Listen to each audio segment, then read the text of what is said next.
नमस्कार प्रिय भक्तों। सावन की हरियाली, झूले, मेहंदी और शिव पार्वती की भक्ति से सजा हरियाली तीज का पावन पर्व बहुत ही शुभ माना जाता है। इस दिन माता पार्वती और भगवान शिव की पूजा की जाती है। विवाहित महिलाएं अपने पति और परिवार की सुख शांति की कामना से व्रत रखती हैं। वहीं अविवाहित कन्याएं भी माता पार्वती से अच्छे जीवन साथी की कामना करती हैं। आज की इस वीडियो में हम सुनेंगे हरियाली तीज की पवित्र व्रत कथा और जानेंगे इसकी सरल पूजन विधि। इसीलिए कथा को अंत तक जरूर सुनिए। हर हर महादेव, जय माता पार्वती। पौराणिक मान्यता के अनुसार माता पार्वती भगवान शिव को अपने पति के रूप में प्राप्त करना चाहती थी। उनके मन में भगवान शिव के प्रति अटूट श्रद्धा थी, लेकिन भगवान शिव को पति रूप में प्राप्त करने के लिए माता पार्वती ने कठोर तपस्या करने का संकल्प लिया। माता ने लंबे समय तक कठिन तप किया। उन्होंने अनेक कठिनाइयों को सहते हुए भगवान शिव का ध्यान किया। कभी फल खाकर तो कभी पत्तों पर निर्भर रहकर उन्होंने अपनी साधना जारी रखी। धीरे धीरे उन्होंने भोजन का भी त्याग कर दिया और पूरी तरह भगवान शिव की भक्ति में लीन हो गई। माता पार्वती की कठोर तपस्या देखकर उनके पिता हिमवान बहुत चिंतित रहते थे। वे अपनी पुत्री के लिए एक योग्य वर चाहते थे। इसी बीच भगवान विष्णु की ओर से विवाह का प्रस्ताव आया। हिमवान इस प्रस्ताव से प्रसन्न थे, लेकिन माता पार्वती का मन तो केवल भगवान शिव में ही लगा हुआ था। माता पार्वती अपनी इच्छा को लेकर बहुत चिंतित थी। तब उनकी सखी ने उनके मन की बात समझी और उन्हें एकांत स्थान पर ले गई, जहां माता पार्वती भगवान शिव की आराधना कर सकें। उस स्थान पर माता पार्वती ने पूरे मन और श्रद्धा से भगवान शिव का ध्यान किया।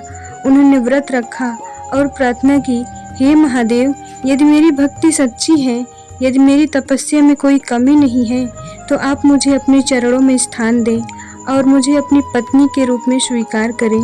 माता पार्वती की भक्ति और तपस्या से भगवान शिव प्रसन्न हुए। उन्होंने माता पार्वती को मार्गदर्शन दिए और उनकी मनोकामना पूर्ण होने लगी। समय आने पर भगवान शिव और माता पार्वती का विवाह हुआ।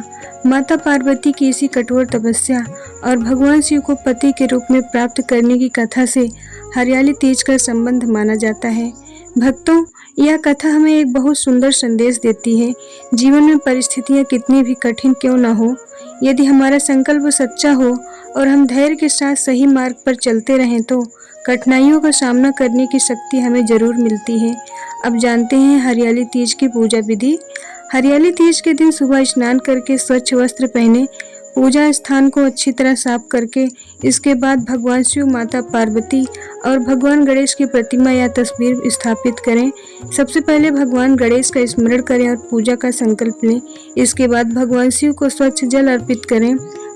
अपनी श्रद्धा और परंपरा के अनुसार दूध भी अर्पित किया जा सकता है। इसके बाद शिव जी को बेलपत्र, धूप, पुष्प और दीप अर्पित करें। अब माता पार्वती की पूजा करें। माता को पुष्प, सिंदूर, मेहंदी, चूड़ी, चुनरी और अन्य सुहाग सामग्री श्रद्धा से अर्पित की जा सकती है। इसके बाद हाथ जोड़कर भगवान शिव और माता पार्वती का ध्यान करें और अपने परिवार की सुख शांति के लिए प्रार्थना करें। अब हरियाली तीज की व्रत कथा का पाठ करें या श्रद्धा पूर्वक सुनें। कथा पूरी होने के बाद भगवान शिव और माता पार्वती की आरती करें। हरियाली तीज पर कई स्थानों पर झूला झूलने, मेहंदी लगाने और सावन के गीत गाने की भी परंपरा है। यह पर्व प्रकृति की हरियाली और शिव पार्वती की भक्ति से जुड़ा हुआ है। ध्यान रखें, व्रत हमेशा अपनी स्वास्थ्य, क्षमता और पारिवारिक परंपरा के अनुसार रखें। यदि निर्जल व्रत आपके लिए उचित न हो तो अपने स्वास्थ्य का ध्यान रखते हुए फलाहार या जल ग्रहण कर सकते हैं। भक्तों, भगवान शिव और माता पार्वती के सामने सच्चे मन से की गई श्रद्धा ही सबसे महत्वपूर्ण है। पूजा में सामग्री कम हो सकती है, लेकिन श्रद्धा में कमी नहीं होनी चाहिए। आइए सब मिलकर भगवान शिव और माता पार्वती से प्रार्थना करें।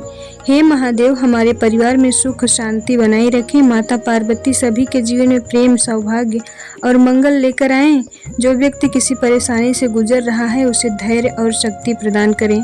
हर घर में सुख, शांति और समृद्धि बनी रहे। हे शिव पार्वती, अपनी कृपा सभी भक्तों पर बनाए रखें। हर हर महादेव, जय माता पार्वती। ओम नमः शिवाय। अगर आपको यह हरियाली तीज व्रत कथा और पूजन विधि पसंद आई हो तो वीडियो को लाइक करें और अपने परिवार के साथ जरूर साझा करें। ऐसी ही धार्मिक कथाओं और पूजा विधियों के लिए चैनल को सब्सक्राइब करना बिल्कुल न भूलें। हर हर महादेव।